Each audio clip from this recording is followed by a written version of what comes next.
Kita nyo naman, may isang box po dito, parang naliligagay ako. So, may ito ay dati ko pa tong,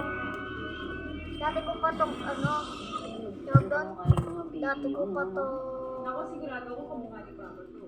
ay, este pala kahapon. Nakalimutan ko na kung ano laman nito, kaya try ko mag-unbox ng may fake nails. Sinamahan siya. Tulog! Bakit sinasamahan ka na eh? Ay, nako! Hindi na ikaw yung buntis dito sa bahay na to ah. Si Mama din. Eh, Diyos ka! Oy! Ano? Ang sabi mo, Peter ka lang. Dahil ako yung pinabaliwan ni Auntie. Hindi ikaw. Insecure ba siya na mo? You don't deserve my time. Ayan na guys! Gusto na natin ang astig ng tinip ko dito ah. Ayan. Ba't tatanggalin? Diyos niyo. Ito na nga nakasakit daw sa Miss Universe. Oh, Miss Universe. Ayan. Flag raising ceremony sa Dasmariñas sa Cavite. Pinulabog ng Huwag yan napakinggan yung TV. ang opisyal ng barangay Yan, kabilang ang binuksan ko na. suspect. Patay. Uy. Demolisyon sa isang compound sa Tondo sa Maynila. Binalot ng tensyon. Matapos na hangin ng Uy! mga residente. Kakastig. Ito pala yung mga bilagay ko, lalo na to. Yung L-O-V.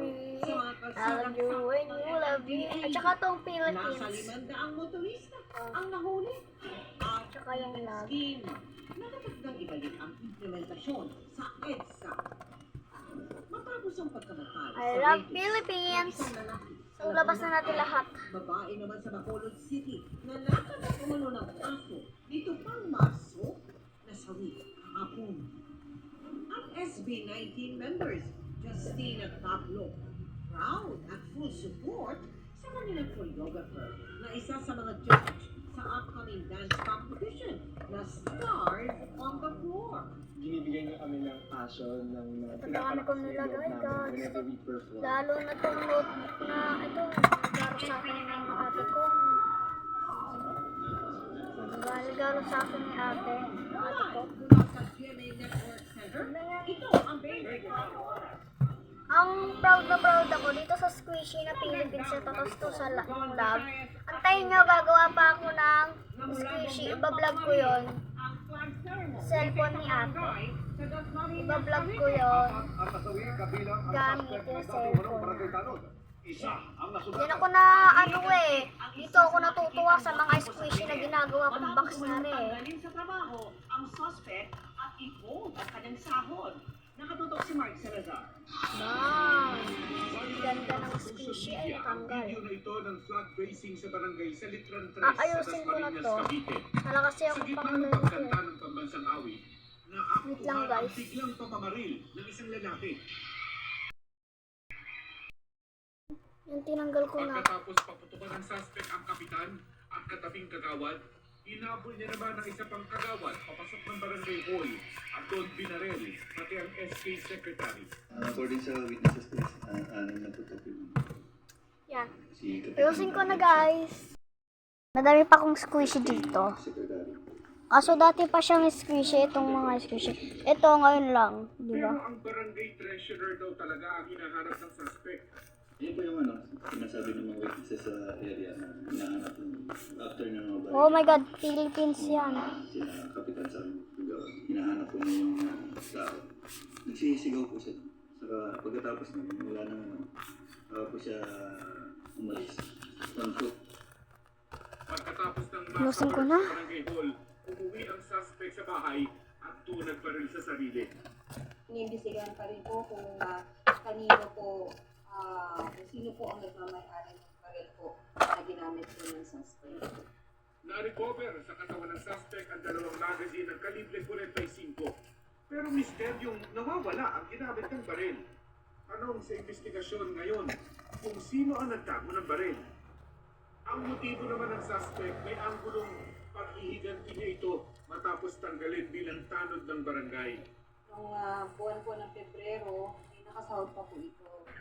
napasok pa po ito sa trabaho despite po ng kanyang karamdaman na diabetes. Ito pong last na buwan, ito pong Mayo, na kukunin na po yung sahod niya dun sa treasurer, ay hindi po ibinigay at ang dahilan po ay nakahold na po yung kanyang sahod. Tinanggal na po siya sa pagtatalo dahil nga po ineffective na po siya. Hindi na nga po siya Makadami kong nakapasok hindi dahil sa na karamdaman. Madami ko nang Kinukumpirma pa ng pulisya ang lahat. nabigay na photocards stick. Unti na yung mga photocards ko ah. Tsaka, Ella, kung may YouTube channel ka, o kaya may total, o kaya nanonood ka, panoodin mo na to. O kaya ibibigay ko na lang sa yung ginawa ko pa. Comment mo. Tinupad ko na i-comment mo sa isa kong TikTok account. Ayan. Ayan na siya Ella, o. E-L-L-A. Ella, ah. Hanggang alas 11 ng umaga, binomba na ng tubig ang mga nakaharang sa gate Ella. ng compound na ito sa barangay 262 Manila. Nagit ang ilang mga residente para mapigilan ang demolisyon. Ayaw ko tumigil ganun sa, kakapigat sa ito sa Philippines na to. Bubog ang tubig. Ang ano niya kasi Nagagawin ng pulis sa na slow mo siya, diba? Tumaas ang tensyon. Fire extinguisher naman ang binuga ng mga residente sa anti-riot police na nasa tapat ng gate. Oy guys, ito yung taas, yung kulay blue, yung red dito. Sorry naman kung kulay yellow yung katrayang green. Pinagisan din ng mga pulis ng sila